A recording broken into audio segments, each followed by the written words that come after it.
So there's a lot of controversy between Microsoft and Sony recently, so we're going to talk about it today. And if you could hit that like button on the video, thank you to those that do it, and as always, it's very much appreciated. Now, the stories I wanted to cover today includes the possibility of a new God of War Ragnarok trailer dropping soon, Microsoft pushing Sony to put games day one on Game Pass, Microsoft saying they can't compete with Sony, and Kojima's new game set to possibly be revealed later this month. First, yes or no, do you want a new God of War Ragnarok gameplay trailer or not? And before anyone jumps at my throat, is that the phrase?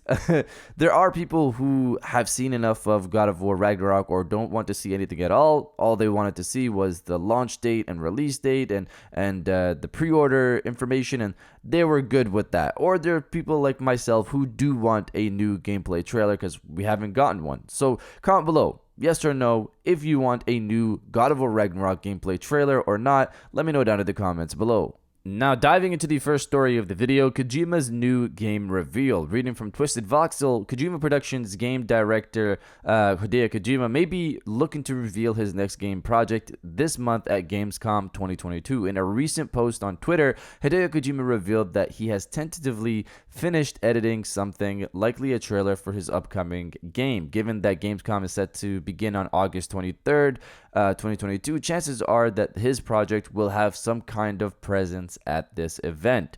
Fans will recall that an individual who goes by the name of Xtez1S previously leaked the logo for what appears to be Hideo Kojima's next project, titled Overdose. The leaker also revealed that Margaret Qualley would be starring in the game. Earlier, during an interview with Leo Edit, actor Norman Reedus confirmed the existence of a sequel to Death Stranding. He mentioned that the studio recently began work on Death Stranding 2, so it's likely very early in development at this point. He stated that the game was well received and went on to win lots of accolades. It was a tremendous deal, according to him, and as a result, Death Stranding 2 was greenlit for development. Reedus is expected to reprise his role as freelance courier Sam Porter Bridges. So out of these two projects, considering Norman Reedus said that they just started work on Death Stranding 2 not too long ago, it makes more sense that Overdose is probably the project he has a trailer for. I personally wish, and I'm just throwing this out there,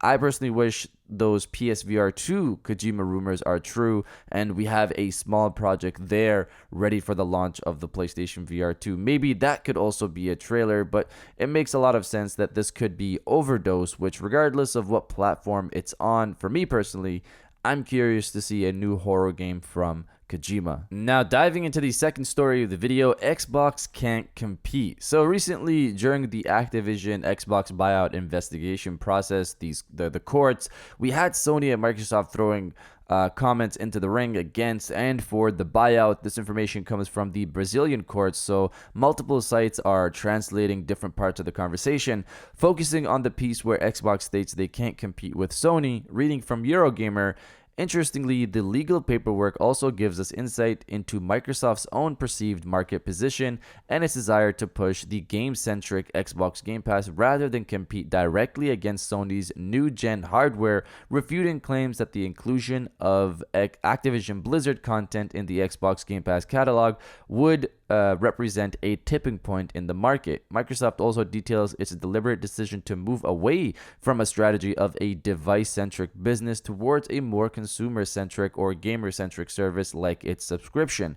It also specifically uses the term console wars, intimating that due to brand loyalty, Xbox is unlikely to compete successfully with Sony's hardware even in the next current gen cycle, as PlayStation will continue to have a strong market position. So earlier in this article, Microsoft mentions how the PS4 sold double the Xbox One, and their point here is that they can't compete with Sony directly on the console front. For me personally, I disagree with that statement because Microsoft has more developers under their umbrella, which will sway more people to Xbox. The current numbers put PS5 about 5 million above Xbox Series XS, so the distance isn't that far. It's not PlayStation 4 and Xbox One. I will say though, if these production problems weren't around, it might be higher in favor of the PlayStation 5. The PS5 is not easy to buy, while for the Xbox, I can go on Amazon right now and have a Series X or S delivered by tomorrow. The Series S especially has been like that for a while now. I only really pay attention to this because I want a digital PlayStation 5 for my bedroom and haven't been able to easily just buy one. I want to get a Series S as well for the bedroom, but I'll wait to get my digital PlayStation 5 first, and then I'll get the Series S afterwards potentially. My point here though is that Microsoft has still been able to compete. This isn't the PlayStation 4, Xbox One era. They own Bethesda right now, and they're trying to buy Activision. They definitely have more leverage compared to last generation, which is good for us because competition leads to better results for the consumer. Xbox just has to get their studio development time in order because, of course, there's a lot of issues there. But you guys let me know if you think Xbox can compete or not. Let me know down in the comments below. Now diving into the third story of the video, new God of War Ragnarok gameplay trailer. Dusk Golem, who's mainly been a horror genre game leaker and who was also the person to leak images of Kojima's potential new game Overdose that were all taken down pointing to their validity, has come out to talk about God of War Ragnarok. Just to put it out there, I will not be covering any of the spoiler stuff that leaked recently, but Dusk Golem did supposedly leak concept art for Odin in God of War Ragnarok. You can search that up if you want to make up your own mind there, or just wait until the game launches to see Odin. The focus here though is Dusk Golem in his recent tweets stating this: I decided a month ago I'd upload an unlisted video of a few seconds of the upcoming Ragnarok trailer, so when they eventually upload the full thing, I can just post the link to the unlisted video and people can see the date just to prove I'm not BSing.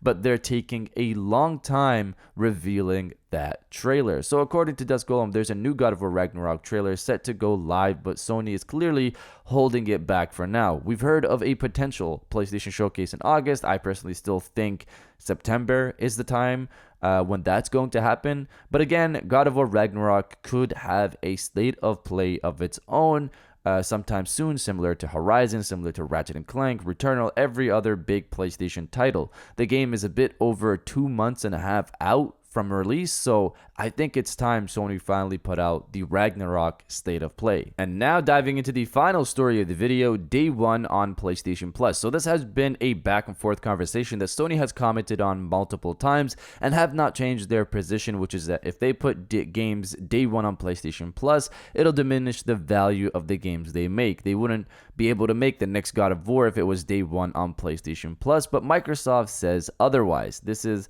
going back to the Activision Xbox Brazilian court investigation we talked about earlier in the video, with Sony and Microsoft going back and forth in that conversation. Reading from PlayStation Lifestyle, what Microsoft has to say about PlayStation Plus Day 1 games. As spotted by the folks over at Kotaku, part of the document released by Brazilian authorities that's been making the rounds reads, Sony could be able to leverage the high quality of their first-party games even more by making them available on PlayStation Plus at launch. Such a strategy might be able to quickly speed up the growth of the service's user base as a response to the competitive pressure of Xbox Game Pass or any other service, and the strategy is not adopted by Sony even when it comes to the new and updated PlayStation Plus. Such a move by Sony could make PlayStation Plus even more attractive in order to be able to rival eventual strategies by competing game publishers to the benefit of gamers. So I think Microsoft here is purposely avoiding what is known about these services, which is that they lose money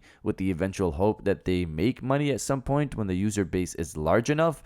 Sony can't bleed money like Microsoft, and they know this.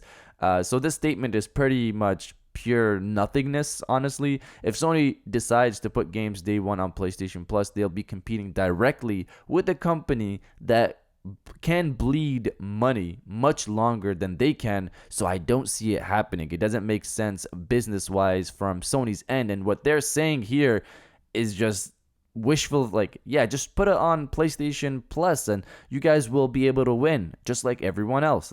It sounds like fairyland type stuff. They're just saying things with no backing. It's basically, or also avoiding things that we do know about these services. Regardless, that's what they stated. Sony's already stated that they don't want to put games day one on PlayStation Plus because they want to maintain that quality, and they already sell all their first party games already sell a crazy amount and make a lot of money. But you guys let me know if you think first party games from PlayStation should be day one on PlayStation Plus or not. Let me know down in the comments below. And if you guys did enjoy this video, please hit that like button as it always helps, and subscribe if you're new. I got new videos every Monday, Wednesday, and Friday. And now I'll check you guys out on the next one.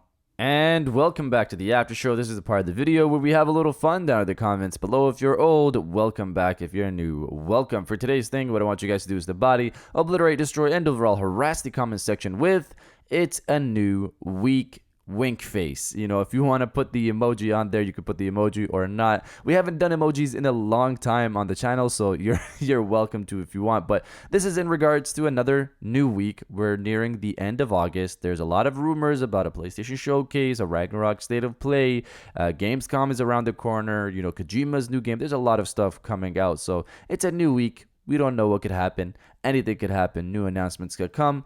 You know, I'm just excited. If you are as well, destroy the comment section with "It's a new week," and I'll definitely heart those comments like I always do because I appreciate everybody who stays to the end of my videos. And now I'll check you guys out on the next one.